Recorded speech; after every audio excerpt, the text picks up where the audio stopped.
Compass Publishing. Hello everyone, welcome. It's 9 a.m. in the morning where I am. What's the time where you are? I think it's 12 a.m. when we start GMT, and I'm so happy that you join me. My name is Eric, and let's start by saying hello. Put in your name, where are you from, what is the time while you're watching. I'm so happy that you're here with me. It's 7 p.m. in Mexico, right? So I think in South America, it's late at night or it's in the evening. Thank you so much for joining, everyone. I saw some people from Argentina. Everyone, welcome. Yeah, I woke up very early this morning and it reminded me being a teacher at school. I woke up at 6 a.m. and I walked around, and I remember that feeling when you wait at school and all the students come and visit you. I really miss that. How about you guys? What time do you usually teach? I think that is one of the greatest things I really miss about teaching. Okay, well, everyone, let's jump into today. Today is a really special day. I'm going to start it off by talking about a lot of things that are important about teaching. But before we start, let's see who's here. We've got Tony, Hani in Cairo, Egypt. Welcome. And Ecuador. I saw a lot of people from Ecuador and South America really representing. Hi, guys. It's 6 o'clock in the evening, says Shirley. Hi, Shirley. 6 o'clock in the evening. That's probably also in South America or North America, I'm guessing. Let's see, Luis from Mexico, hi, and Costa Rica. Wow, guys, I need to start learning Spanish to help out because we've got so many people watching. And then, actually, my mom's also here. Hi, Mom. She's in South Africa. I'm also from South Africa. Okay, everyone, let's get started with today's class. I only have an hour, so I want to give you as much value as possible because you're giving your time to us. So if you have any questions, if you have any comments, please put it in the comments below and I'll try and answer them as I go through this lecture.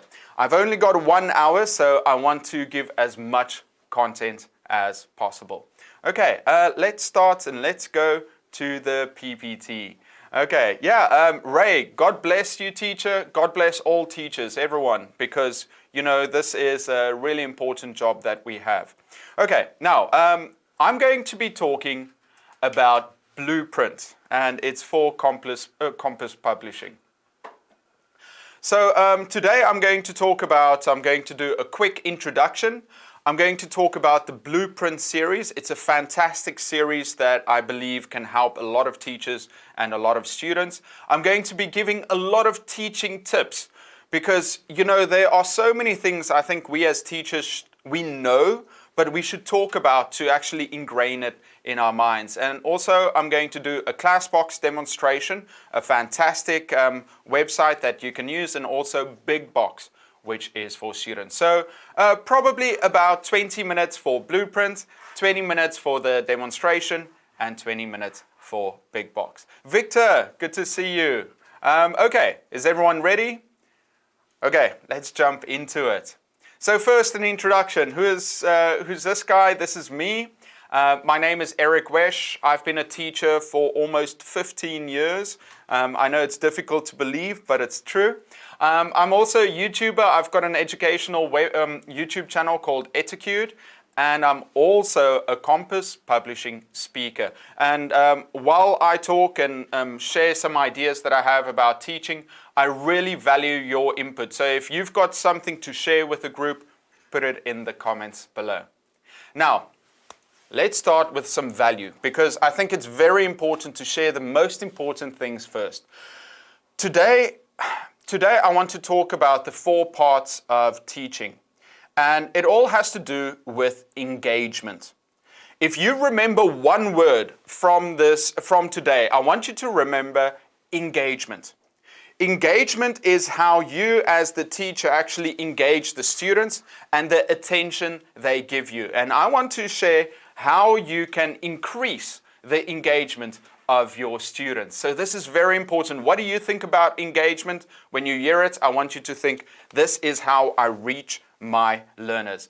Now, for the 4 parts of teaching, it's actually very simple. First, we have content. What is content? It is what you're teaching to your learners.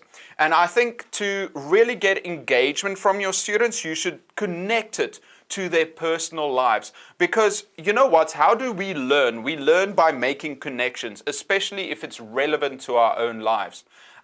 So if the content that you have is important to them, they will be more interested and they will actually participate better.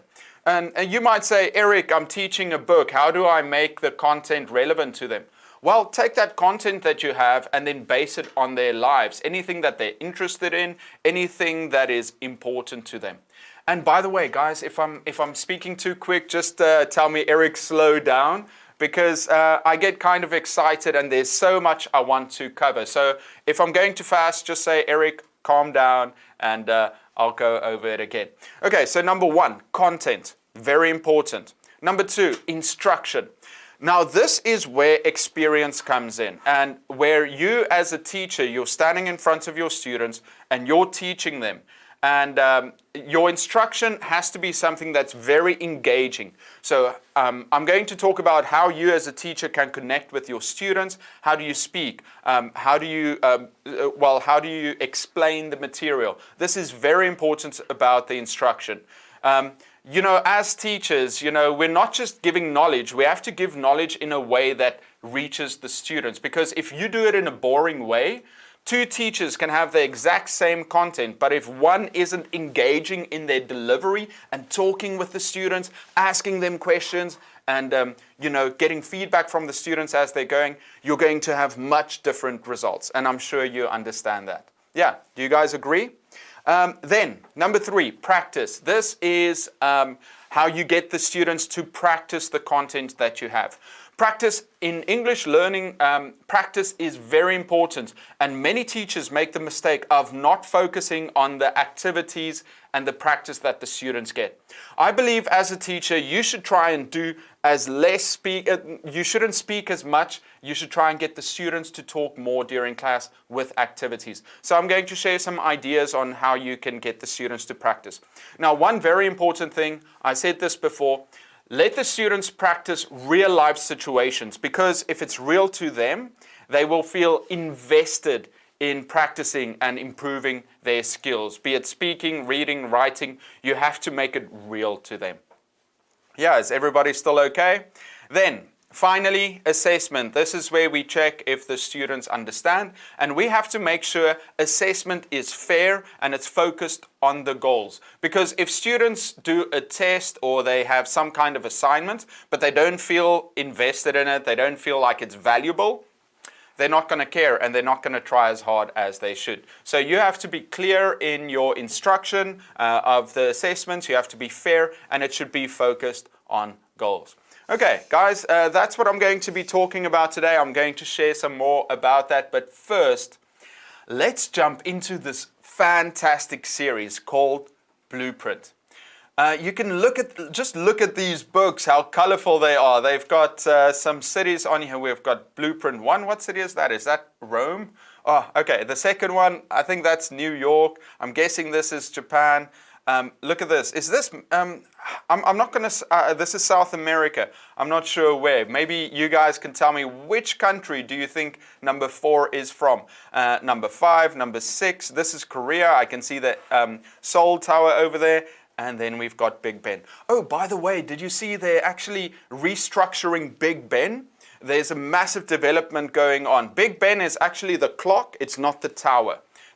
Just the clock is called Big Ben, and they're having a big restoration for that. The first one is Bellas Artes Palace in Mexico City. Thank you so much, Daniel. I had no idea. See, you're teaching me something, and that's why I'm so happy that everybody's here. Peru is number 4. Carolina. I think you might be right. I was going to guess Peru. What about number 5? There must be some geniuses out there that can help me with number 5. Okay, everyone, let's continue. So this is a great series. This is a book series for, I would say, lower intermediate up to advanced learners. And it's fantastic because it's a communicative language course. It means that students actually communicate using real-world language. And we'll see that it also develops language competencies. So they're going to be practicing reading skills, speaking skills, writing skills, listening skills. It's a holistic way for the students to improve using this book. And I feel like many times as teachers, we get a book and you just feel it's not a great book because it doesn't have enough activities and it doesn't cover everything. This book series is fantastic. And then it's also balanced instruction. Balanced instruction, what is that? It means that there's a balance between the teacher and the students interacting and using it. And then finally, it also meets 21st century real world needs. What does that mean? You know, education is constantly evolving. And we as teachers have to evolve with it to provide the best possible education for our learners. Now, these days we have to focus on their critical skills and also problem-solving skills. So we give them a lot of task-based activities and we also let them communicate with real-world language. Okay, is everyone still with me?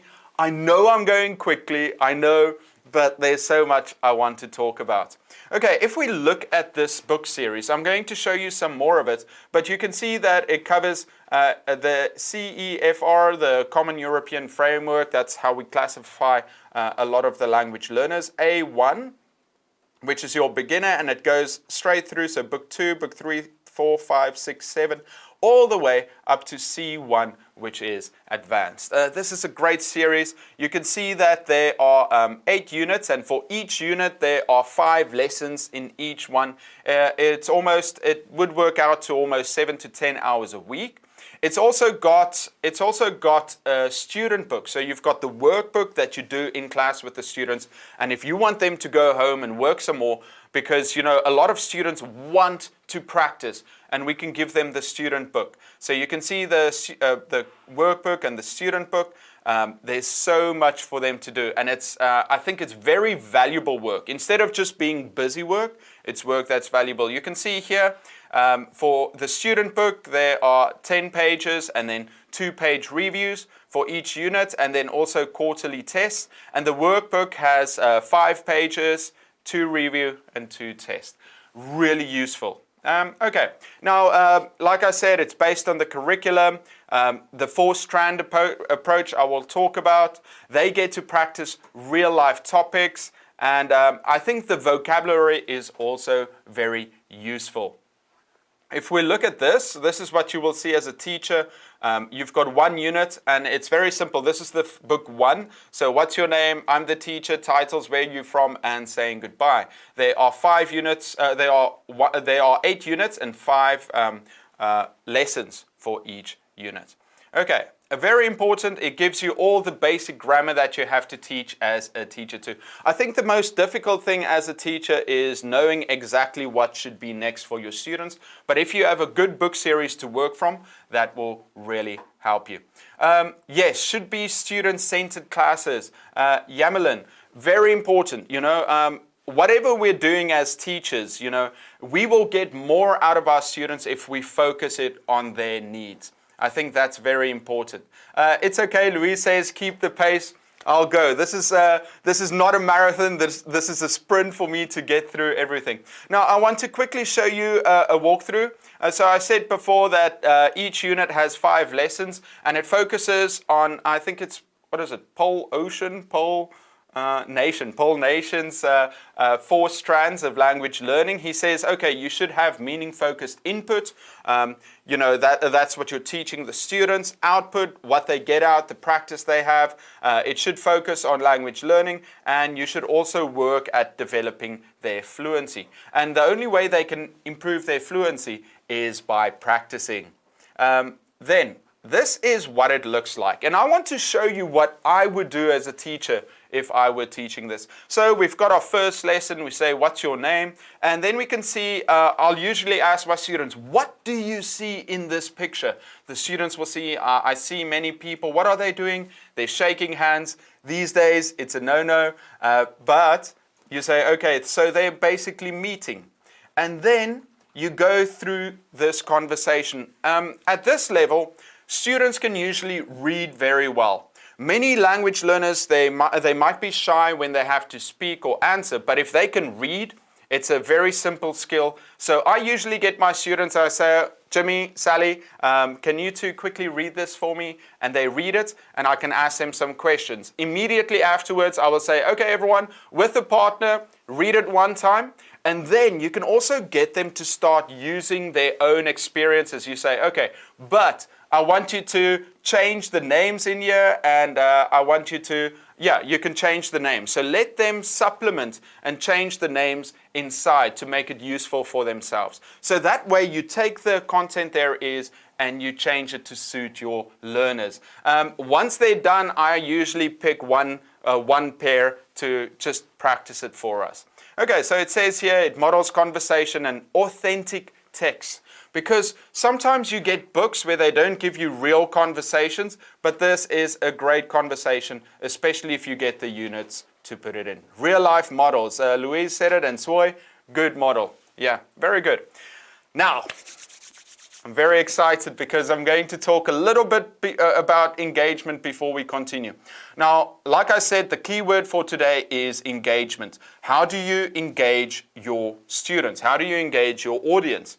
And as teachers, we can't be shy, and we have to understand the dynamics of how to reach our learners. And I said before, there are 4 things that we look at: content, instruction, activities, and assessment.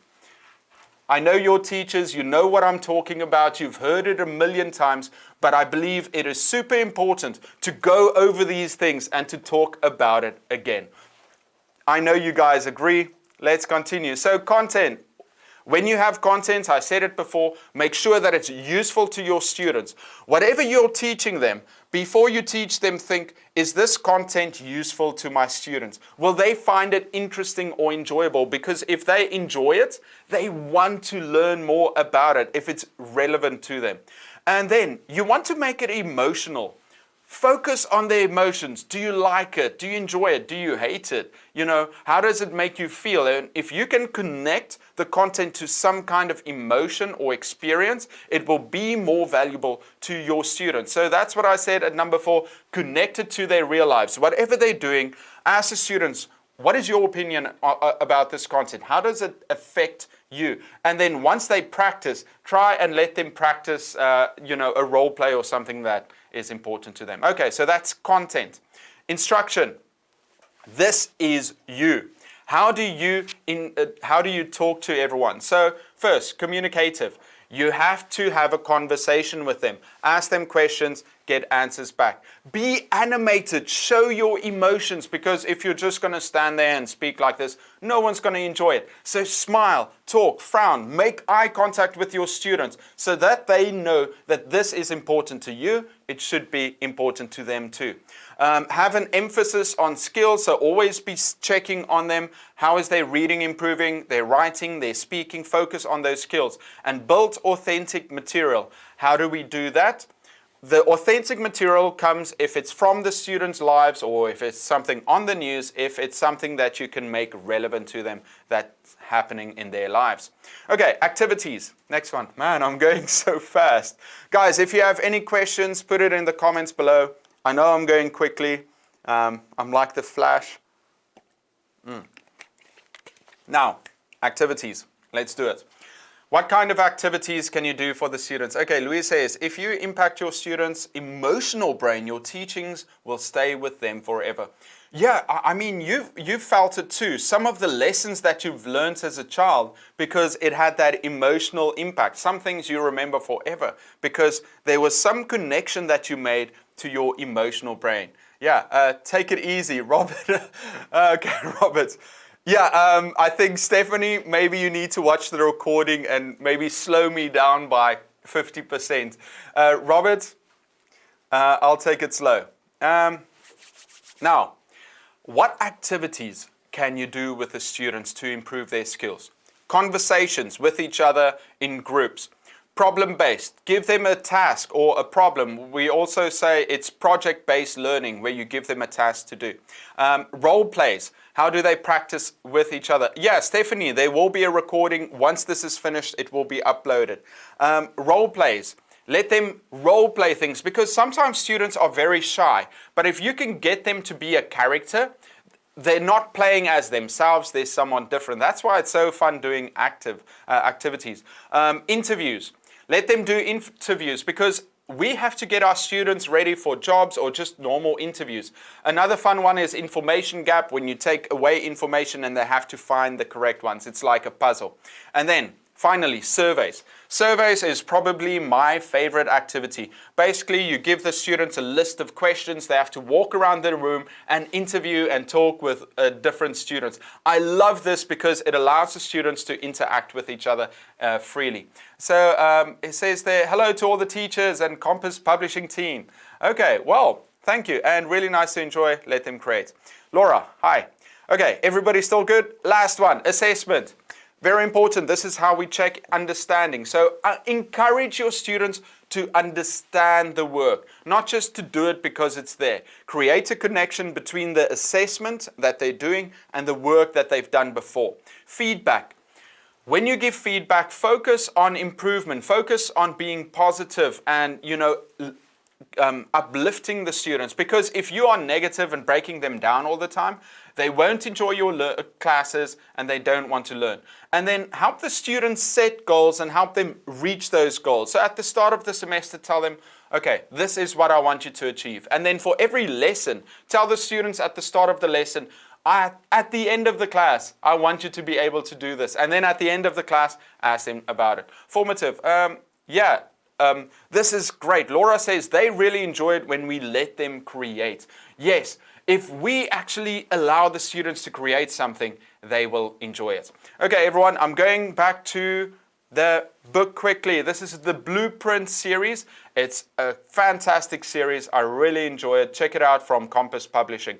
So even if you do vocabulary, the vocabulary is done in a way that they're actually practicing it in real life so they know how it's being done. There are also many activities that they have, like this is the first one where they get a name tag and they go around and introduce themselves to other students. So these real world activities, it actually strengthens the students' language output. I constantly tell my students, listen, in my class, I do not have any shy students because if you are shy, you don't speak. If you don't speak, you cannot improve. The best people at language are the ones that are not shy. And I bet most of the teachers here are very outspoken people. They don't care about making mistakes. You want to teach and you want to improve, and the only way you can do it is by engaging with other people. Okay, here we go through. Once again, it's got all the grammar that you have to have this Blueprint series. Write it down, find it, it's fantastic. You'll see, and usually I let the students read the grammar too, and then I'll explain it to them. We go through this, make sure the students read it and they use it. Okay, all the webinars are available on demand after the broadcast on our YouTube channel. Right, here's some more activities. At the end, there's a wrap-up lesson. And once again, it says, think of your first meeting with an important person, a friend, your boyfriend, girlfriend, boss. So we're making this real to the students where they actually have to think, oh, wait, this is how I would do it. Okay, now, there's also a review. I'm going a little bit faster because I want to continue with the other things. I've only got 35 minutes left. You think 35 minutes is long? It's not. It's a heartbeat when you want to share a lot of things. Guys, are you still good? Robert says, one evidence the students are learning is that they speak. Sometimes, I see teachers talking all the time and then I ask them, listen, how do you know your students are improving? Well, we covered all the things in the topic. No, if I want to prove myself as a good teacher, what would I say? I would say, go talk to my students. If they can't talk to you, I've failed. So get your students to talk. You can see I'm serious because I gave you the serious face. Okay, now there's even an active review that you can do over here. You can see first it gives them a great example because a lot of times you have to be careful. If you want your students to learn something, but you don't give them an example, that is a route to failure. So make sure you explain it to the students, make sure that you ask them questions, make sure you practice a little bit with them so that you know they're ready, and give them an example to work from. Sometimes teachers think, oh, the students should just know. No. Give them an example so that they know what is expected of them. So many times we as teachers, we kind of think that the students should know, but cover your bases, give them an example. Very important. Okay, so here we give them an example and then we say, okay, well, take that with a partner, create your own conversation. Once again, we're giving them an example from a real world problem and then we're asking them to make it real to themselves. Good? Very good. Okay. Even some fluency things. Now, fluency is one of the biggest things that we have to consider as teachers. Every time my students make a mistake in fluency, I encourage them to speak more and to do it more rapidly, and I'll also help them with pronunciation. And this is a very good one because it gives them common English names that they can practice saying. And because when they hear the names, they can kind of think, okay, well, when they watch TV, they know that's how it's being said. And it also focuses on, as you can see, your popular celebrities. Use celebrities, use media. Even today, most people have cell phones. We're connected to the news and to movies all the time. So if you can use that in your learning, it will improve your class. Okay, I'm running a bit late, so I'm going through this. It's got a workbook, fantastic workbook that it's so well done that the students don't need you. You can just say, okay, everyone, do page 1 and 2. We're going to review tomorrow. And it's so simple. They can go through it and they'll learn from it. For the teachers, guys, now these days we need material that we as teachers can use online. And for the Blueprint series, you'll see that it's got so much digital content. It's got audio, it's got video, it's got worksheets, it's got downloadable things that you can use for your lessons. You can use PPTs. This is so good. You'll see here the digital materials. They've got CDs or it's online on the website. And I'm going to show you something fantastic now. Teachers can preview vocabulary, reading, listening, writing. A great series. That brings me to number 2. Finally, that's why I've been going so fast. Guys, are you still here with me? I quickly want to show you something very important. It's called ClassBox. And you can see here up there, it says ClassBox. Way in the corner, it says ClassBox. And that's what we want to focus on. ClassBox is for teachers. It's a digital library, it's an LMS system, and as an English teacher, this is exactly what we need in the world right now. We are confused about what to use for our students and where to find books and materials. But ClassBox gives us thousands of books that we can use for our students. It also gives us an LMS to actually send work to our students and to control our classes. And that's what we need. And now I'm going to show you how to register and how to log in. So I'm going to exit my PPT here and I'm going to go to the website. So if you put in the website, you can see I put in here classboxenglish.com. It's a great site. I use this for all my classes. I'm not going to use mine. I'm going to show you how to join. So type in ClassBox English and then you'll see this comes up. It says here, it's got digital book library. This is amazing. It's got LMS, it's got some programs, and it also keeps you up to date if something new and amazing comes out. It shows you, ClassBox, a new way, ebooks, additional material, LMS. And here we can see the Blueprint series, so good. And the workshop, which you are part of. And guys, I want to say thank you very much for being here, not just for myself, but for your students too, because you are trying to be a better teacher, and I appreciate that. So let's get started. First, I'm going to go here. You can contact or you can join. So you can join, put in an email account. That's my emails. I want to give you a new one at gmail.com. So you put in your email. I'm going to check availability. It's available. I'm going to use this. Don't steal my email. This is a real email, by the way. We're going to put in a password. I'm going to put in another password. You know how this works. I want you to be comfortable with using this. My name. Yeah, I'll say my name's Eric. It's a good name. And then you can put in your school. So we're going to say this is Compass School. Where did you hear about it? You can just say somewhere. Select the country.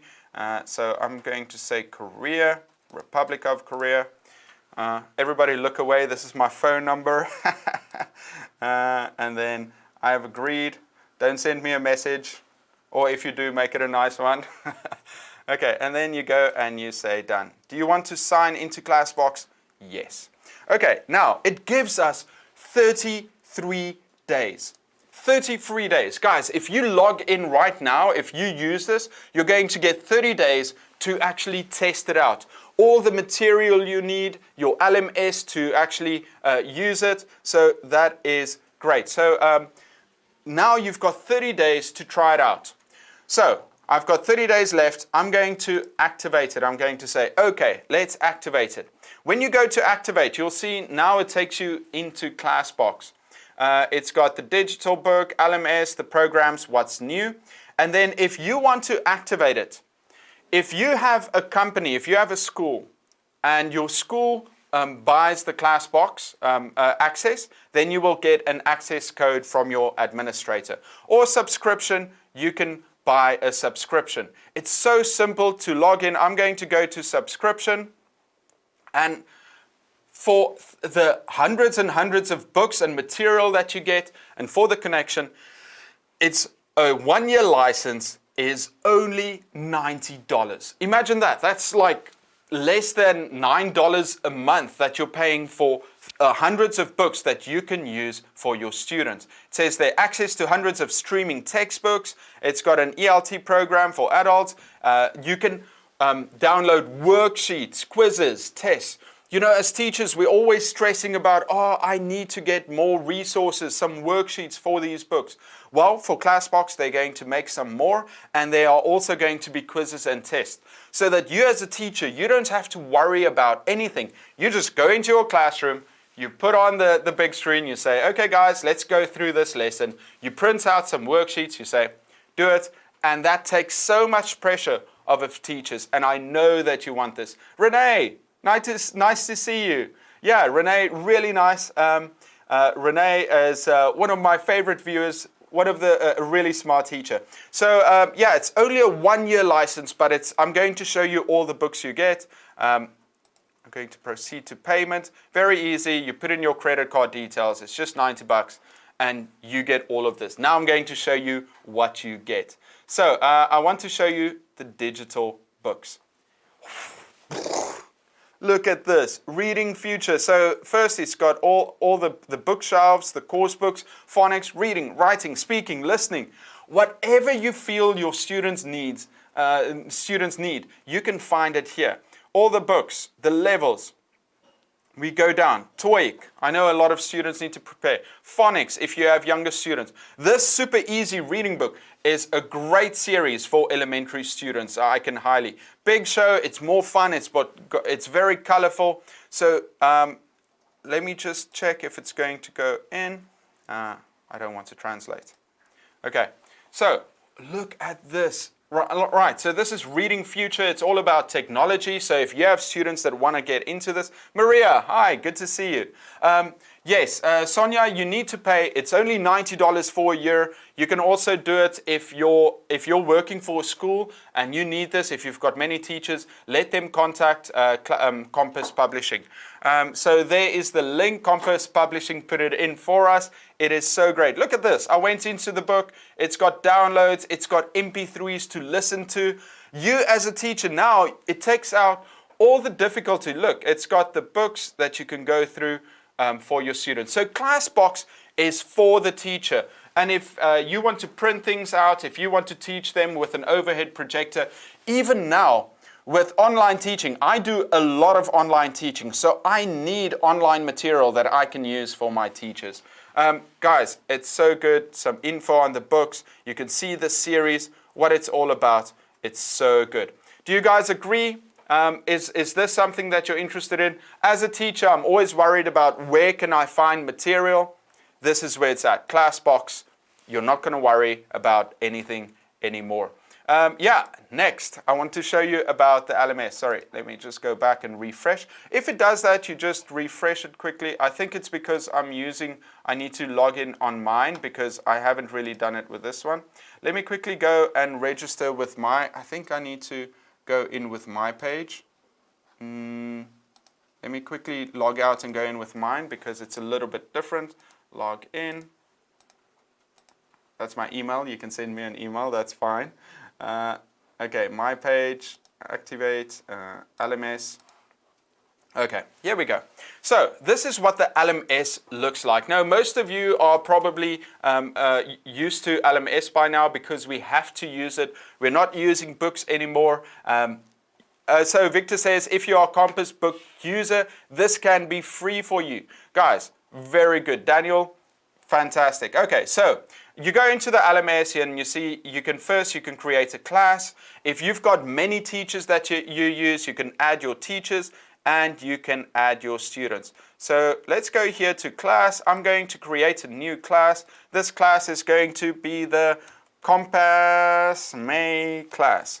The teacher, I'll be the teacher, that's fine. And I'm going to save here. So class registered. And you can have hundreds of classes. So I know many of you teach many different classes, and this is what you can use. So we've got Compass Mate. Oh, sorry, I should have said May. I'll edit this quickly. See, let's just make it May and save. See, nothing is, you just edit it like that. You add some students. Who's the last one? Jose is the last one to comment. Jose, you're going to be part of my class now. Then I'm going to put in Jose's email. It would be so funny if this is your email. We check if this can work. You can use this. And then you give a password for your student that you can give. I just put in mine and then we save. See? Saved successfully. Now I've got Jose in my class. Let me see if he's in my class. I believe he will be once I go there. Let me just it's busy. It was just adding him now. Okay, so it added. You can have reports about your students. You can do so much. If I want to get information about the class or what they're doing. Now, did it save you? Jose, we need to check. I think I might have clicked something. No, here's Jose. Now, I can get a specific report for Jose or management. I can actually give him homework. Jose, I'm giving you some homework. You better do it. So I'm going to say it's the Compass class, and I'm going to add something. I can give them a term. When should it be done? I'll give you 10 days to finish, and then you go to the textbook. You choose the textbook, some random. You give them the unit, and you say, this is what I want you to do. Isn't that great, guys? So first, you get all the digital books you need. Look at this. Sorry, I'm going back again. Look at, there are countless books that you can go through, course books, phonics books, any books that you can go through. Look at this. Last time I spoke about jungle phonics if you have young students. So you can have all these books. You can teach your student. It's got music. It's got interaction. Then once you're done, you've taught your class, the students know what to do, you can actually send them homework. And you can check up on them, you can do quizzes. Now, many of you might ask me, okay, Eric, they get the homework, where do the students receive it? And I'm going to show that to you next. That is the big box part, and that will be the last one. It's just what Compass users need. Exactly, Louise. Now, the main courses, here we can see, this is Monty the Monster, a very friendly green-eyed monster. And this is some of the courses that we have that you can look at, that it offers. When you go to what's new, it can see, okay, well, new releases, what's new, it will talk about what you can see. The online seminars, so you can go here and you can see some seminars that are happening. So if you want to find out, if you need information, this site is for you. Okay, is everybody good? Fantastic tool, ClassBox English, go there, you've got 30 days free to use all these books and the LMS.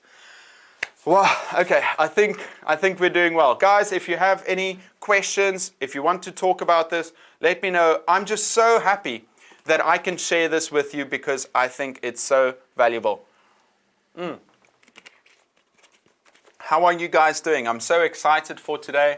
You know, I start off early so I can talk with you, and now I'm going to be so excited for the rest of the day because I get so much energy just from talking with you guys. Okay, so yeah, ClassBox. It's a very powerful tool that I think if you're a teacher and you need something to help you, please try it. Okay, Jose, excellent. Now, I'm going to be showing you the final PPT. This is the last thing we're going to talk about. So I'm just going to open this up. The last thing, so I told you before, first I spoke about Blueprints, a fantastic series that's got a communicative language teaching approach where the students communicate more. And I want to emphasize engagement. With Blueprint, the content, the activities, everything that you're doing is focused on engagement and to get the students using these language skills.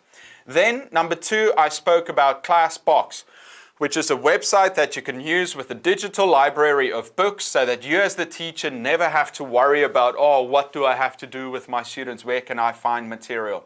And now, number 3, I'm going to look at the last product, which is Big Box. ClassBox is for teachers, Big Box is for learners, especially young learners. If you've got a phone, learners can actually go and download the app. It's called Big Box, and they can use this Big Box to learn. If you've got students and they say, "Teacher, I want to learn," download the app, use it. It's got so many resources, which I'm going to show now. And it also connects you with ClassBox to Big Box. Okay, is everybody good?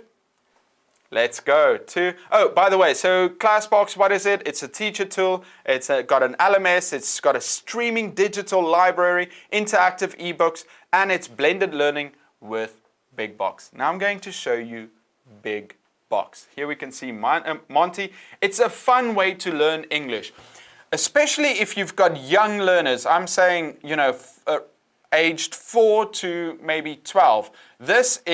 Big Box is amazing for them. And if you want your learners to succeed with English, they need to use this.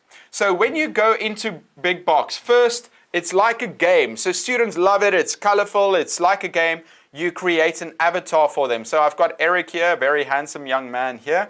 But he only has 1 coin. They get coins. So they are motivated to study by getting all these coins and these word cards. So they can, you know, the problem with learning a language is that you don't feel yourself improving.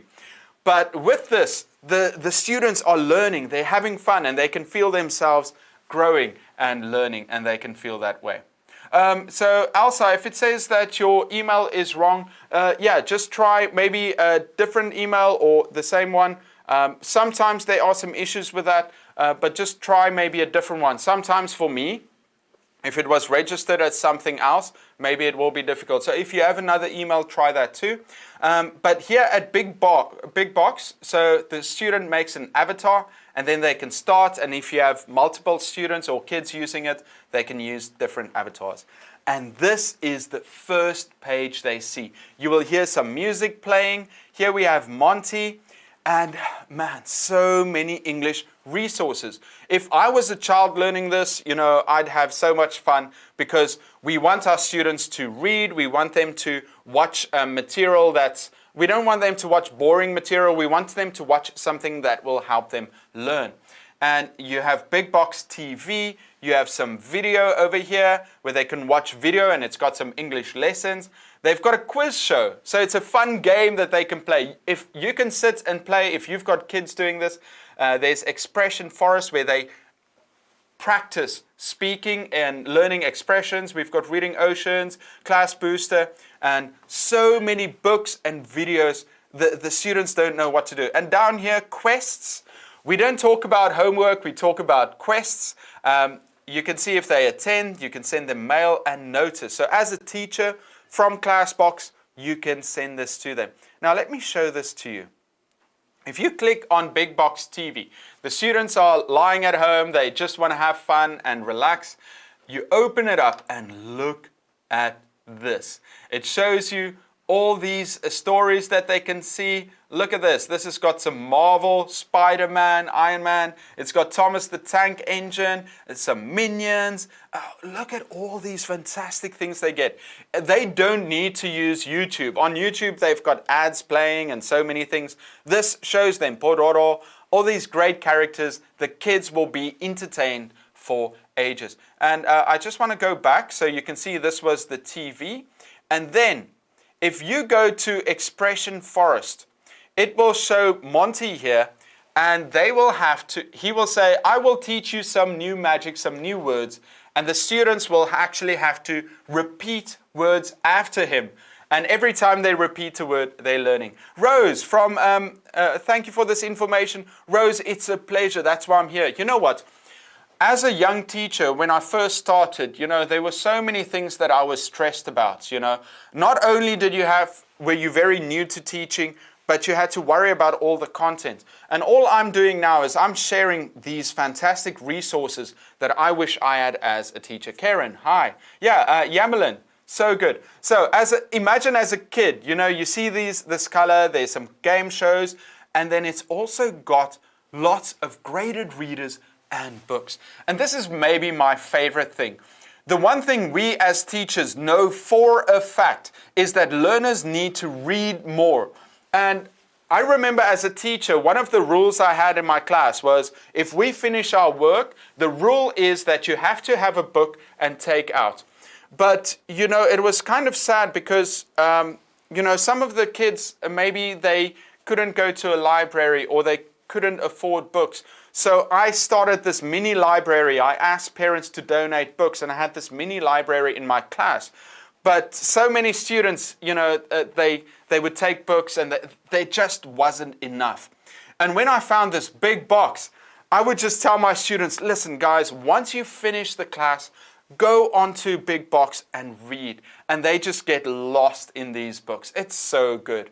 Yeah, and that's my favorite part. Like, for example, you open up the graded readers. Even graded readers just means it's for their level. And you can put them at all the different levels. It's got these great ones. The Muffin Man can. And it's got audio. They can read along with it.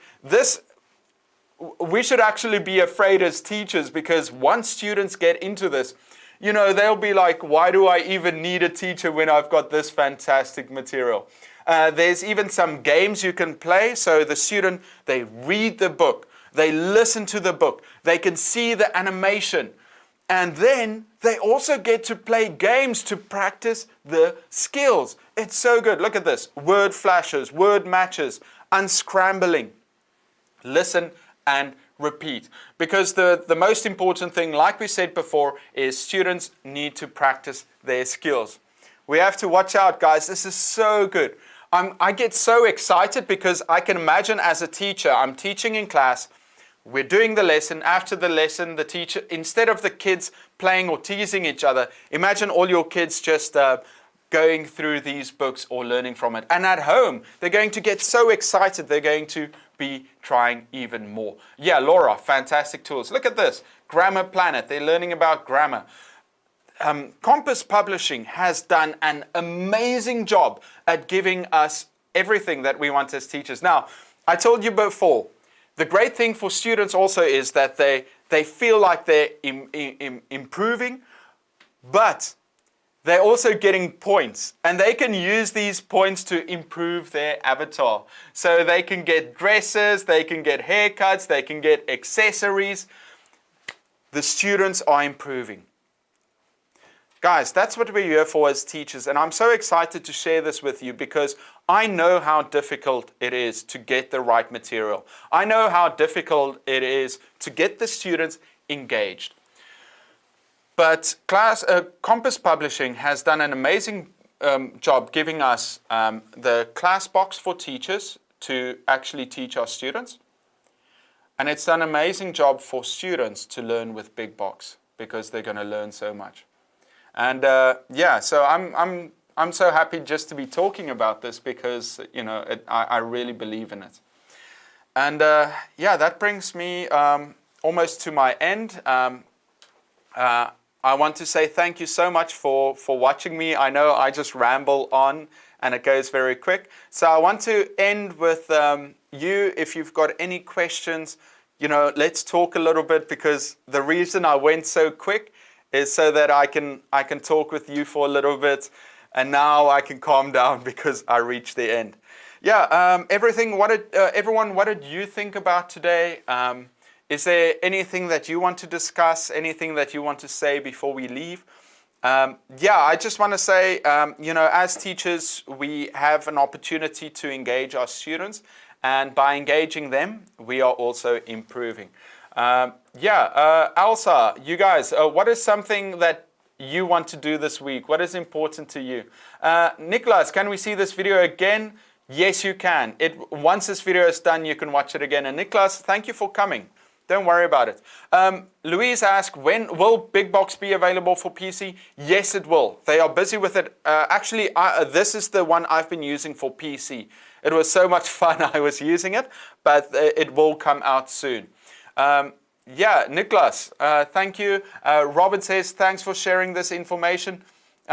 Robert, I see you're saying Dan the whole time. I'm Eric. But Dan is a good name. I'm not sure. So you can thank you, Dan. Why is everybody calling me Dan? I'm Eric, but I think Dan's. Oh, maybe they're talking to Daniel.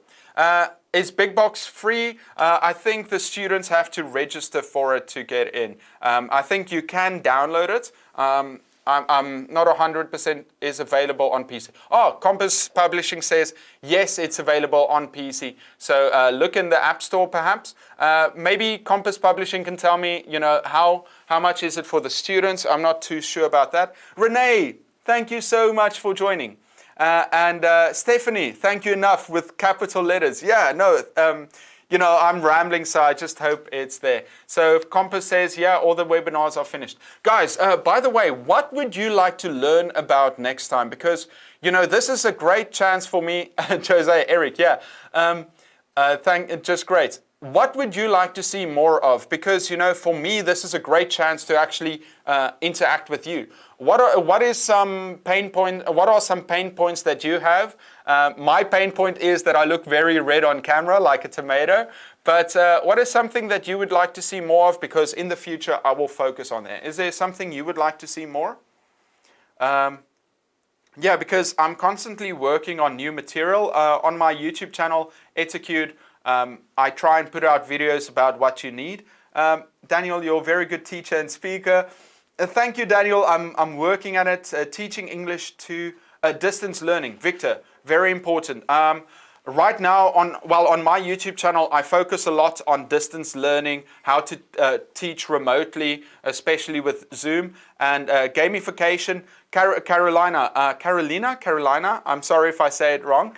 Gamification, yeah, that's something I need to learn about. Right now, I'm really focusing on how to teach students remotely, because that's a skill we as teachers need to do. Ideas for teachers to teach online, definitely. I made a video for how to teach young learners online, 10 tips on my channel. What makes Blueprint series better than the ones we have available on the market? Edson, this is important. So I said before that engagement is very important. We need to engage with our learners. Now you're asking what makes Blueprint better? I feel that Blueprint is one of the best series for engaging learners, because the content is very useful and it's based on real life, the conversations and everything they talk about. It covers all the grammar that you need to have, and also the activities are based in communication, so it helps the students read, write, speak. I think this book especially, it's so useful for learners anywhere from A1 to C1. Edson, great question, and that's why I think Blueprint is the best.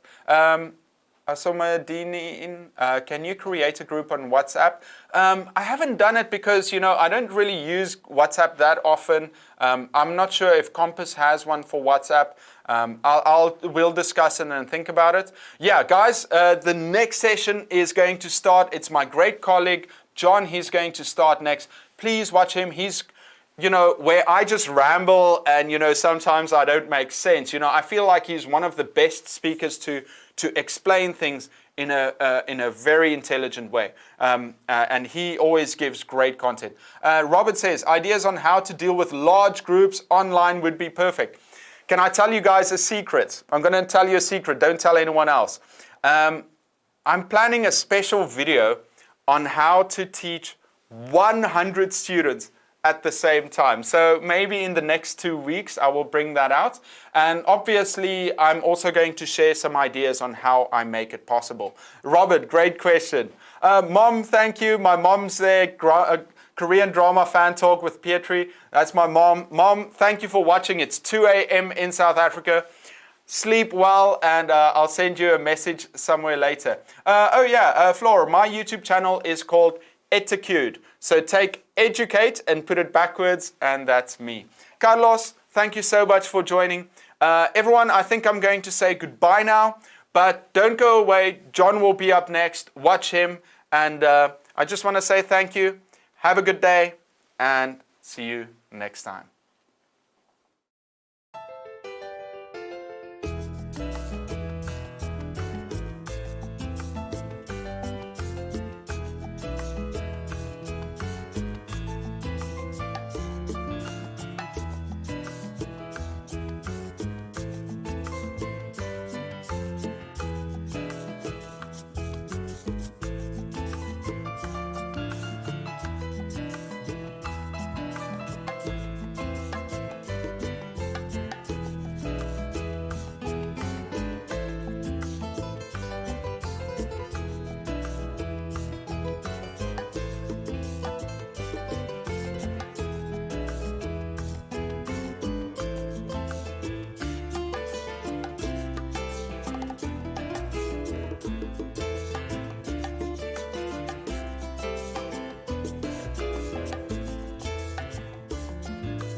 Compass Publishing.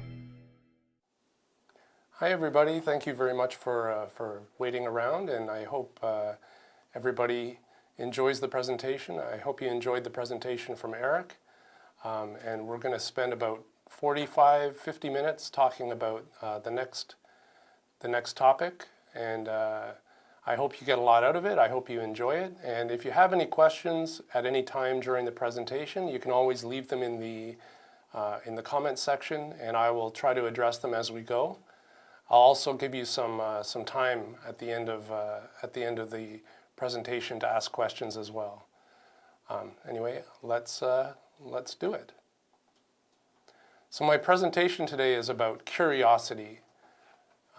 It's a bit of an unusual topic, but I think you'll find that it's very important, especially it's important for all kinds of education, but especially for language education. So we'll talk a little bit about the background, so give a little bit of background for the topic. We'll talk about intrinsic versus extrinsic motivation. Then we'll talk about what are the characteristics of a curious mind. Then we'll talk about, is it possible to teach curiosity? And then I'll talk about some strategies that you can use in your classroom for encouraging students to be curious. And then finally, we'll wind up with just a few minutes about the reading feature series that employs some of these strategies. Lots of people are saying hello in the comment section. Hi Louise. Hi Diana. I also want to especially say hello to people from Mina who are watching at 2 a.m. I don't know if there's many of you, but if you're out there, thanks a lot for joining us at such a late hour. So I wanted to start today with just a little kind of demo. So imagine that you're walking through the woods, and maybe you're on a hike or you're with your friends, and you stumble across this. It looks like a little house made of sticks, and there's berries, different colored berries, all stacked up neatly in piles, little pieces of plastic, and they look like they're all arranged, and it's very kind of colorful scene. So what do you think this is? What would you assume this is? Maybe a little house, somebody's house? Actually, it's made by a bird in New Zealand called the bowerbird. It's one of the things that it does for its kind of mating rituals. The male bird creates this house, and it decorates the house with all kinds of colorful things. And it gets very kind of particular about the way they're arranged. If you move them around, it'll come back and it'll put them back into place. So it's kind of very unusual kind of behavior in this bird. Anyway, that's just giving you an example of the kind of thing that you can do at the beginning of your class to set the scene for your class, to kind of what we call a learning hook. Get the students interested in the topic, get the students kind of curious about what's going on. So anyway, let's talk a little bit about the background.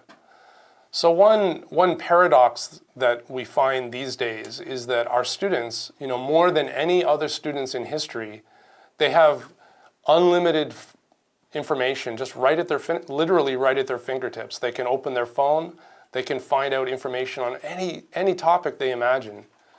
So, we would think that they would be very kind of interested and engaged and kind of curious and exploring the world.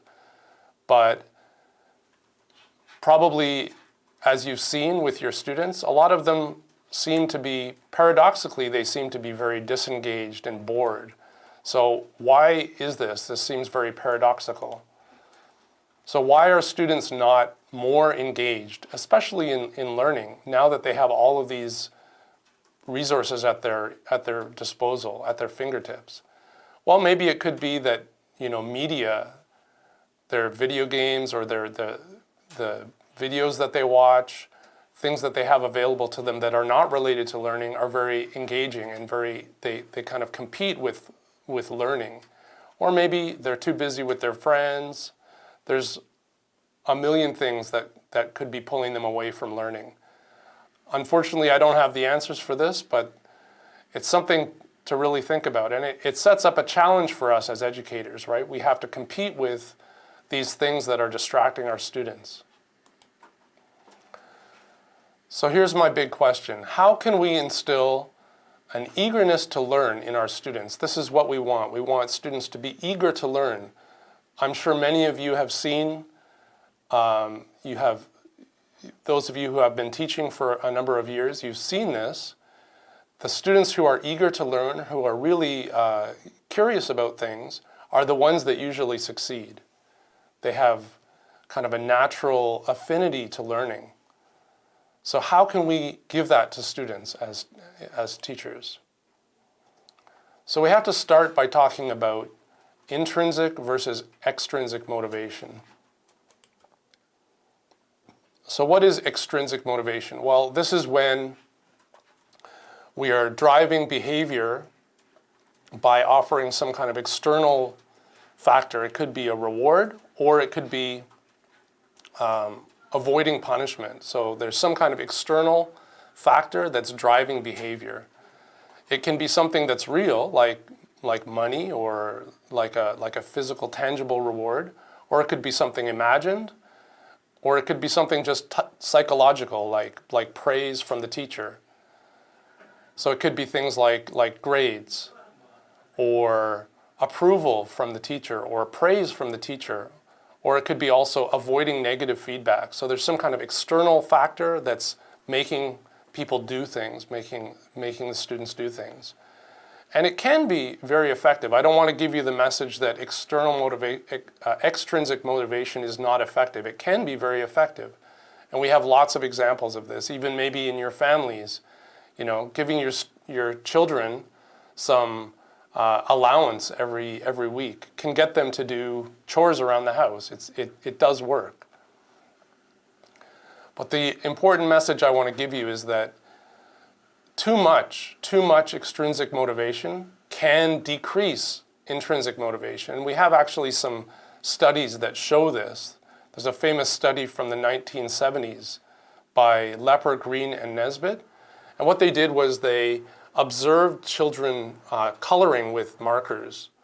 So they broke the students into three groups. They separated them into three groups. One group always got rewards. So they would color a picture, and every time they would be given a reward. The second group got no rewards. And the third group got random rewards. Sometimes they got a reward, sometimes they didn't get a reward, and it was sort of randomized. So what they found actually was very, very interesting and very kind of non-intuitive.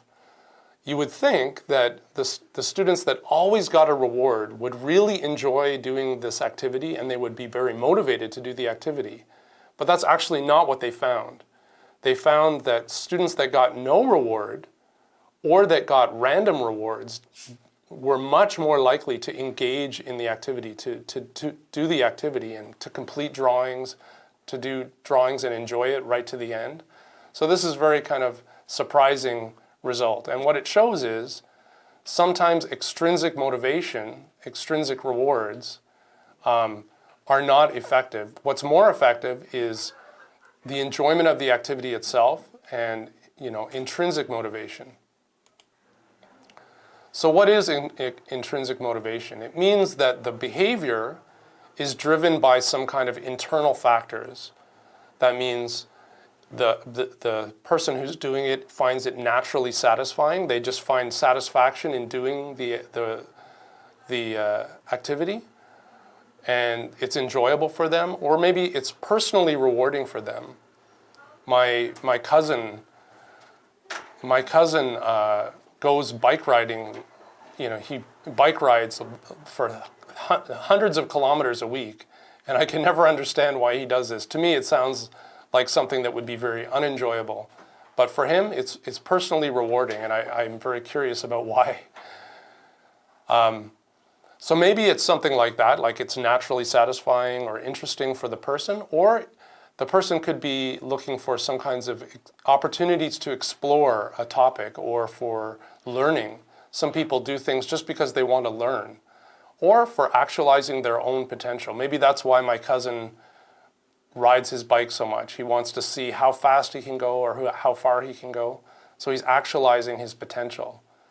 And for educators, the important message is that intrinsic motivation is much more effective for education.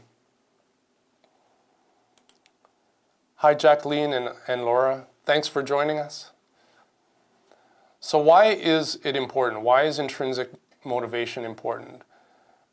Well, first of all, the students who are intrinsically motivated are much more focused on activities, and they have fewer motivation swings. What I mean by that is maybe some students are very motivated at the beginning of an activity, but then they quickly grow bored, and their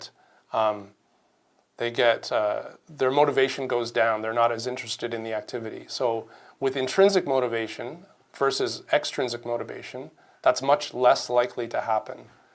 Also, they have less difficulty handling distractions. If there's a distraction in the room, they can easily ignore it. And they have much greater self-sufficiency. You don't have to kind of guide them and prompt them all the time. They're much more engaged by themselves in the activity, and they have much more what we call grit. Grit means if there's a problem, if there's a difficulty they encounter, they can kind of work through it. They can keep focused on the activity. Also, students who are intrinsically motivated find much more intrinsic satisfaction in the actual accomplishments that they do. So if they do a presentation, for example, just doing the presentation itself is rewarding in itself. So this is a much better strategy for long-term learning. So what are the factors that affect intrinsic motivation? How can we as teachers inspire intrinsic motivation in our students? Well, actually, there's a famous book written by Malone and Leeper, the same people that did the study before, and they mentioned seven factors in making learning fun. That means making it intrinsically motivating. So those were challenge, curiosity, control, having control over what they're doing, the ability to fantasize, a little bit of competition, cooperation, and recognition. So these were the seven factors. The one that I wanted to focus on today is curiosity. So there's actually been a lot of research that sort of supports the importance of curiosity. So for example, there's been some research that says that curiosity is as important as IQ and hard work or diligence in learning success. So in the learning success of your students, curiosity is as important as intelligence or hard work. There's also been brain research that shows that curiosity prepares the brain for learning. When our curiosity is piqued, when it's sparked, it sort of primes the brain to learn information that we might not consider particularly interesting or important. So if you just present information to the students without sort of piquing their curiosity first, it'll be absorbed or it'll be retained much less likely.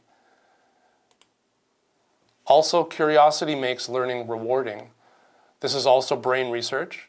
So when curiosity has been sparked, there's more activity in the hippocampus, and this is a part of the brain that's related to memory, reward, and pleasure.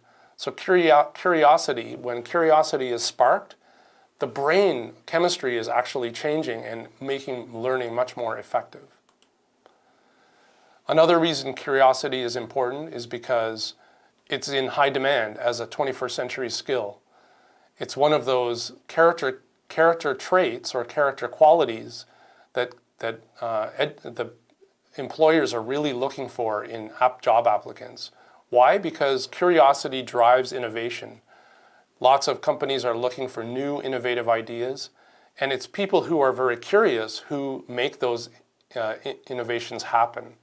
So self-starters and idea generators at a company are people who are highly curious. So a lot of companies set up environments, working environments that kind of encourage curiosity. Like we can think of Google's 20% time. This is like one day out of the week where employees can just do whatever they want. They can work on their own project. And a lot of Google's most famous and most popular products have come out of this 20% time. So as educators, this is something that we should be fostering at school. We should be giving students opportunities to kind of learn how to be curious and explore their curiosity, because it's very important for their jobs, for their careers later in life. So what are the characteristics of a curious mind? If we think about ourselves when we're curious, or when we've observed our students when they're very curious about something, what are the characteristics? Well, we could look at a definition. So from the research, from the literature, these are two definitions of curiosity. So one is a desire to know, to see, to experience that motivates exploratory behavior. So it's a desire that makes people want to explore a topic more. Another definition that I like a lot, an appetite for knowledge akin to the appetites of hunger and thirst. So it's a kind of mental hunger that's similar to physical hunger or physical thirst. I think that's a very interesting metaphor. So how do kids behave when they're curious? Maybe we've observed our own children or our own students when they're engaged in activity, when they're kind of curious about how something works, they're taking something apart, or they're reading something that they're very interested in. So how do they look? Well, first of all, they look very focused. They're very attentive, they're focused and engaged, and they're fully in the present. They're not easily distracted. They're very flexible. So if something is a little bit ambiguous or unpredictable or lacking in structure, they can tolerate that very easily. And they're willing to admit like a lack of knowledge and to be wrong. So this leads to the next quality, which is positivity. So they're very uninhibited and they're very unafraid of taking risks. They have a very positive mindset. They think, oh, we'll just try it. We'll try it and see what happens. They're not worried about being wrong or looking foolish. And the last one, they're very interested. So they're very inquisitive. They have a high boredom threshold, so they can do something for a long time without getting bored with it. And they have very high tolerance for distress. So if things are a little bit difficult, they can tolerate that. So they're very focused, flexible, positive, and interested in the topic when they're curious. And we can kind of distinguish between two types of curiosity. One is what we call state or situational curiosity. That means it's based on the external situation. So something, something that's happening in your environment makes you curious, or some information that you're given makes you curious. If I like the picture I showed you at the beginning of the presentation, You saw this little house in the woods, and you were curious, why, what is it, or what made this little house? So it's based on an external situation, and it's very short term. It's very kind of transitory. It comes and then it goes very quickly. And most people experience this, like if they hear some interesting fact or they see an interesting picture, most people experience this very widespread. And sometimes it's related to getting a reward, so it's also related to kind of extrinsic motivation. But there's another kind of curiosity which is more like a trait or dispositional curiosity. That means it's related to your character. I'm sure we know people like this. Maybe you're a person like this, somebody who finds things interesting, who likes to explore things. That's just their character, their nature. So unfortunately, this is not very widespread. It's only some people who have this characteristic or this disposition. And it's relatively rare in adults, but with younger children, it's much more curious. They ask questions, they're more curious about things. So as educators, we have to be aware of these two types of curiosity: state or situational curiosity, and dispositional or trait curiosity. And the important message here is that by manipulating situational curiosity, by giving students a lot of opportunities to feel curious, we may be able to influence their long-term trait. We might be able to change their behavior as a long-term characteristic or trait. There's a little bit of research that supports this. So my next question is it possible to teach curiosity? So can it be taught? Is this something that we can teach our students? Well, my big message is that maybe we can't teach curiosity. Maybe it's not something that we can teach like information, but we can create an environment for curiosity to happen. We can create lots of opportunities for that kind of situational curiosity so that we can influence our students to become more, that can become part of their character, their disposition. So how do we do that? What are some factors that affect curiosity? Well, the research says that curiosity happens when students are in a good mood, when they're working with others towards a shared goal, and when they're participating in new and complex activities that are manageable or that they can handle. So that's what the research says. So some kind of very general strategies that we can kind of be aware of as teachers. We have to be aware of the student's affect. That means their emotional state. So we have to kind of set up the situation for students so that they're in a good mood, they're having fun, they're relaxed, and they're ready to engage in the activity. So affect is very important. They have to be in the right frame of mind. If they're stressed, if they're tense, if they're bored, then it's less likely to kind of spark their curiosity. Also, we have to be aware of the challenge level. We have to find tasks for our students that are at the right level of challenge, not too hard, that's going to create frustration, not too easy, that's going to be just, it's not going to be any kind of challenge for them and they're going to get bored easily. So the right level of challenge and some kind of attainable goal is important. Also, we have to give a purpose. So like we saw in the research, when there's a shared purpose for the activity, when there's a shared goal between the team members, then curiosity is much more likely to happen. Also related to interest and to curiosity is variety. We have to give students a lot of different types of activities, different approaches, different techniques, different activities, also different materials to kind of keep them interested. So affect, their emotional state, the level of challenge, giving them a clear purpose for their activity or a clear goal for their activity, and also giving them lots of variety. So that was sort of the theoretical background. I want to give you 7 strategies that you can use in your classroom, more like practical strategies that you can use in your classroom. So the first one is the lesson hook. Just like in an essay, a hook sort of grabs the reader's attention and makes them want to learn. In the same way, in a lesson, we need to present a hook.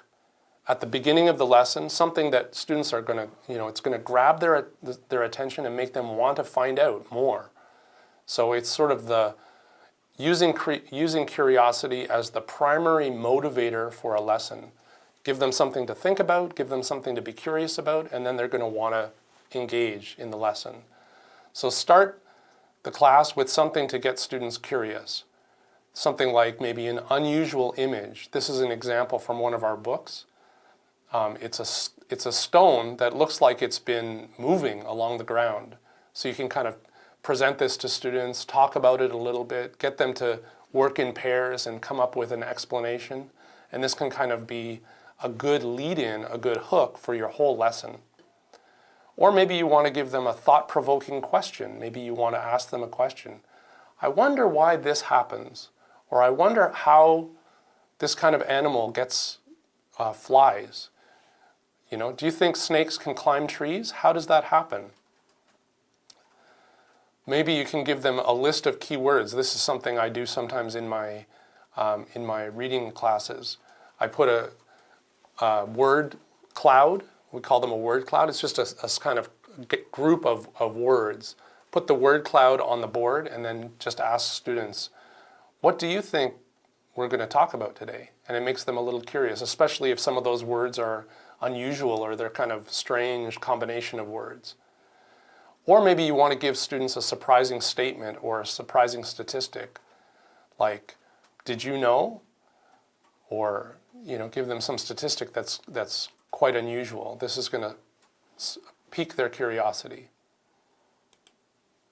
So here's an example from Reading Futures. So we use a lot of pictures to get students interested. It's not only for sparking curiosity, but it's also to activate their schema. We talked about that a little bit in another one of our presentations. So activate their schema to see what they already know about the topic, and also checking, concept checking. So what kind of vocabulary do they already know? What kind of grammar points do they already know? But using pictures, using interesting images is one common trick that we use for sparking curiosity.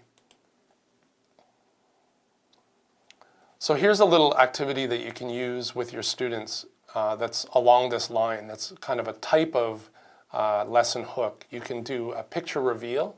So what you can do is take a picture, make one slide, and then cover all of the picture except a few areas. And you can kind of slowly reveal it and ask students step by step to guess what it is. So what do you think the picture is? See if you can guess.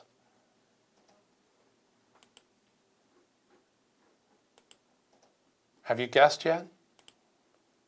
Yeah, it's a volcano.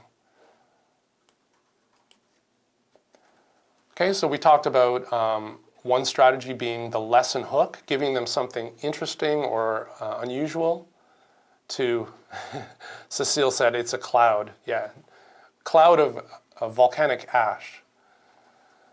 So lesson hook is one strategy. A second strategy is the conceptual conflict. Conceptual conflict means we create some kind of slight mental discomfort, something that they already know or they think that is already true, and then we give them some new information that doesn't fit with that information that they already know. So there's a conflict between their existing concept and this new information. So it could be things like incongruity, like things that don't fit, like a snake that can fly. Or it could be something that's incomplete, some incomplete statement, or a contradiction, or something that's novel, something that's new and surprising, or complex, or something that's a little bit uncertain. So there's some kind of mental discomfort that they have to resolve. And this kind of creates puzzlement and confusion that can lead to curiosity. So here's an example. So maybe for very young students, you could say like this, you know, most solids that we know usually sink, right? Solids are heavier than liquids or heavier than gases. So why does ice float? Ice is a solid. Why does it float in water? It's very unusual. So this is a kind of conceptual conflict. So a third strategy we can employ after lesson hooks and conceptual conflict. Louise says, I know the answer. Good, good. Sorry, I'm not giving prizes out today. Another strategy that we can employ is creating an atmosphere that's suitable for asking questions. We can encourage students to ask questions and give them time to ask questions to each other and also to us as a teacher. And also important is teaching students to ask the right kinds of questions. They can make hypotheses, they can test their own hypotheses through discussion and brainstorming. And this is a way to foster curiosity, and it's also a way to kind of get students to build off each other's curiosity. They ask questions to each other, and they can, curiosity is kind of contagious, so if they're asking these kinds of questions to each other, they can get more curious as a group. So what do we mean by the right kinds of questions? So this is very important to curiosity. That means the kinds of questions that we want students to ask are very open-ended questions, not just yes-no questions. They should be things like, why? Why does something happen? Or how does something happen? Or how do you know that something happens? Or what does something mean? Or what would happen if? All of these are very kind of open-ended questions, and they encourage exploration of a topic. We should also encourage skepticism. Have students require proof before accepting ideas. So this is another way to kind of question things and asking questions about topics and exploring a topic. Louise says, solid water or ice is less dense than liquid water. Ice is less dense than water because the orientation of hydrogen bonds causes molecules to push farther apart, which lowers the density. Yep, very, very good. Correct answer. You get a gold star today. Strategy 4. So we had lesson hook, creating this kind of conceptual conflict, asking questions, encouraging questions. The fourth strategy is time to tinker. Tinker means kind of playing with things and messing around with things. So we need to create opportunities for students to work together on projects because curiosity is contagious. If one student is curious, then other students kind of get engaged in the topic and get curious about the topic. So we have to allow adequate time for tinkering or exploration of a topic.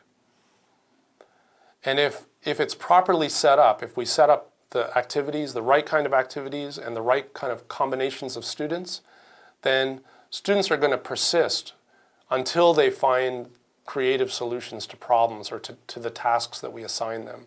And teachers should take more of a facilitator or a support role in this kind of activity. The fifth strategy is freedom of choice. So if we give students activities and we don't give them any freedom to choose what their topic is or their format is, they're much less likely to be engaged or to be curious. So as long as they achieve the goal that we have set as teachers, we should give them some freedom to do things the way that they want. Maybe to do the kind of topics, write about the topics that they want, or research the topics that they want, and also to present the information in the way that they want. Maybe they want to do a presentation, they want to record a video, they want to make a poster. We should give them this kind of opportunity. So by giving them options and allowing students to choose, we make the activity more intrinsically motivating, and this helps to sustain curiosity. The sixth strategy relates to intrinsic and extrinsic motivation that we talked about before. So we said extrinsic motivation is a little bit dangerous because it decreases intrinsic motivation. So instead of offering extrinsic motivation all the time, like points, like these kinds of external rewards, we should do things like praise and noticing. So be careful about not using like tangible or these kinds of external rewards too much, but allow exploration and discovery to be its own reward. And instead of rewarding them, we can just notice that they are doing things, notice that they are interested, notice that they're asking the right kinds of questions, and praising them for that. This is kind of external motivation, but it, just noticing gets them to kind of be aware. Oh, right, yeah, this is interesting. I am enjoying this. So it's particularly for doing things like motivation, being motivated, and for contributions to class. Noticing these kinds of things as a teacher and verbalizing that is going to make students more aware of their own intrinsic motivation. And the last strategy is just model curiosity yourself. As a teacher, being curious yourself is going to be a model for your students to be curious in their own studies, because curiosity is contagious. I'm sure if you think back to some of your teachers that you really liked in your education, they were probably teachers who were very curious, who asked questions and who got excited about topics. So model a kind of open and inquisitive mindset or attitude to new things, and ask questions and show interest and enthusiasm about new topics, especially about things that your students are interested in. So if your students come to you with some interesting fact or information that they've learned, by showing them that you're interested in that too, you can kind of model curiosity for them. You can show them, oh, it's fun to explore things and it's fun to ask questions. So you can also relate things to their life. You can, by personalizing new information, this is a way of kind of inspiring curiosity in them. Okay, so we talked about 7 practical strategies for building curiosity or creating the environment for curiosity in your classroom. The lesson hook, that means giving something interesting or engaging at the beginning of class to get everybody interested. Another way to do that is by creating conceptual conflict, by giving some kind of incongruous or contradictory information or surprising information at the beginning of class. A third way is creating an atmosphere for asking questions in your classroom, time for asking questions, giving them time to tinker. That means putting them in groups and allowing them to explore a topic or to play around with some concepts by themselves, giving them freedom of choice, praise and noticing instead of giving external rewards, and also modeling curiosity yourself. So I hope these 7 strategies, maybe you can try some of them in your classroom, and I hope they give your students some kind of some new experiences in your classroom and something novel so they can inspire curiosity in your students. Let's talk very quickly about one of our products that uses some of these strategies. It's called Reading Future. It's our reading series that's very future-oriented. So it's a 21-level series, and those levels are grouped into groups of 3. So there's 7 sets of 3 books, and they range from the pre-A1 level all the way up to the A2 plus level. So lots and lots of material for your students to read. Each book has 16 units, and each unit has 4 pages in the student book and 2 pages in the workbook, and it's about 60 to 90 minutes of class time per unit. One thing that's unique about this reading series, even though it's for very young learners up until middle school, it's all nonfiction reading. There's no fiction. So there's a wide range of school subjects on high interest topics that are linked to the future, especially the higher levels. They're related to like future-oriented topics like robotics, AI, jobs in the future, this kind of thing. We also focused on exposing students to high frequency and practical vocabulary that they can actually use in their real life. And we have activities built into each unit that build vocabulary skills and reading skills, and also 21st century skills. And I'll give you a little walkthrough of a unit to show you where those are. So in terms of the difficulty level, it ranges all the way up from kindergarten level reading all the way up to grade 8. So it's like middle school level. So from very short passages that are individual sentences, like a list of individual sentences, and 30 to 45 words, all the way up to multi-paragraph passages at the A2 plus level.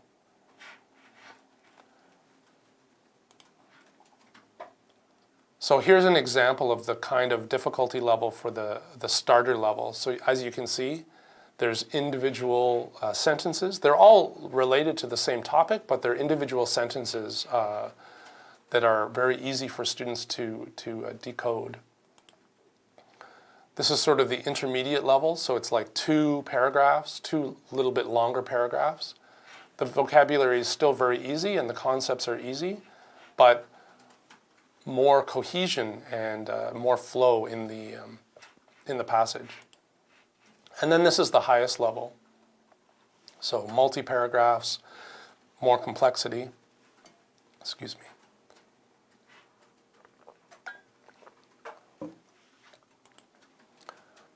So as I said, there's informative passages covering a wide variety of fields, everything from meat-eating plants to all the way up to things like musical instruments made out of vegetables.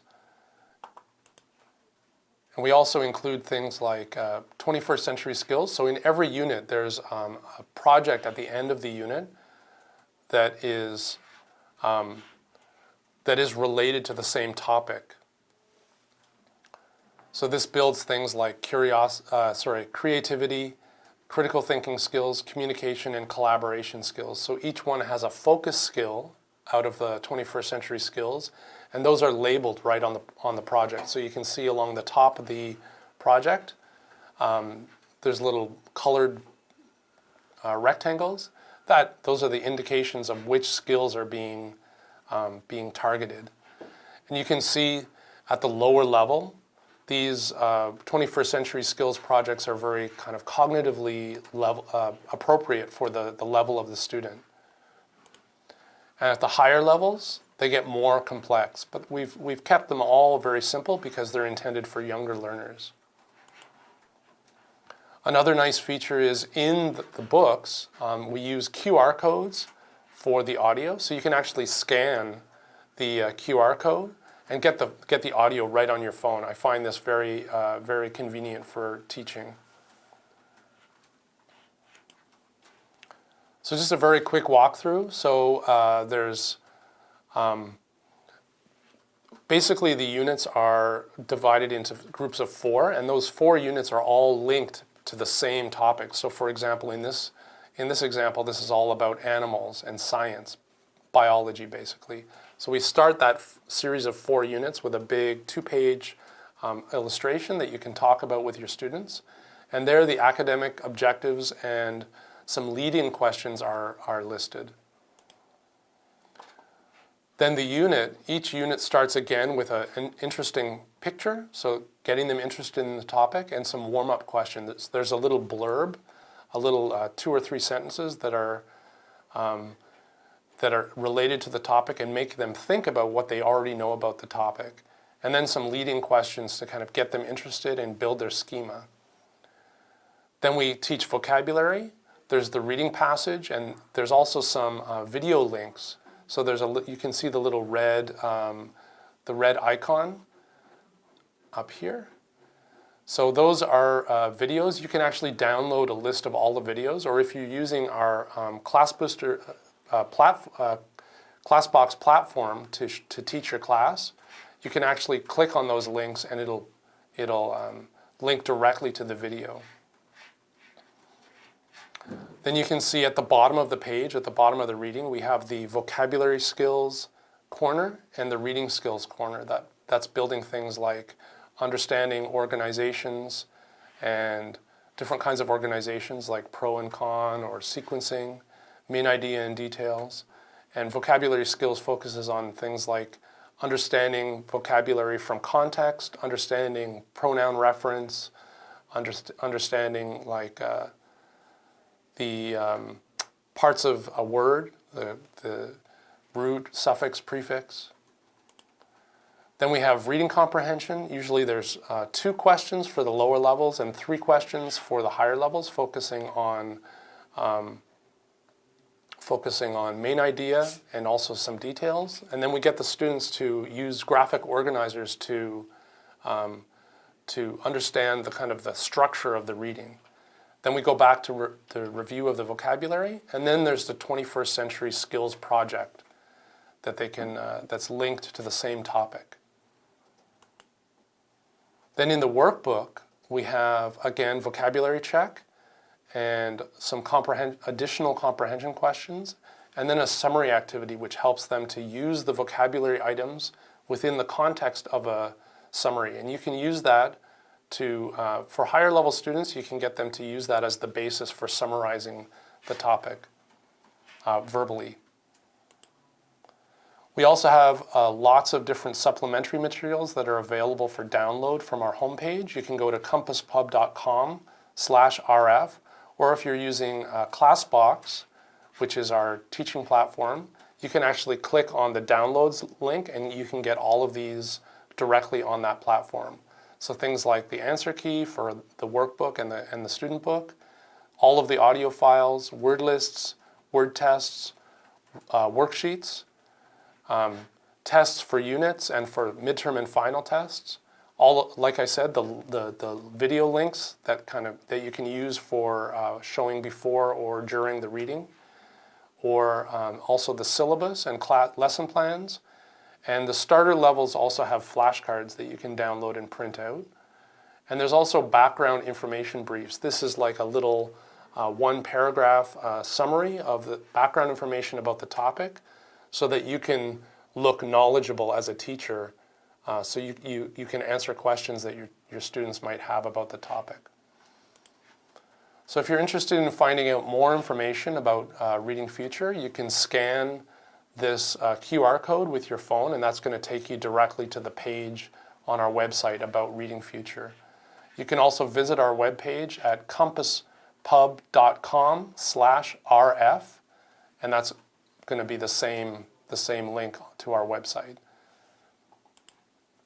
So thank you very much for your attention. I'll just check if there's any questions in the comment section.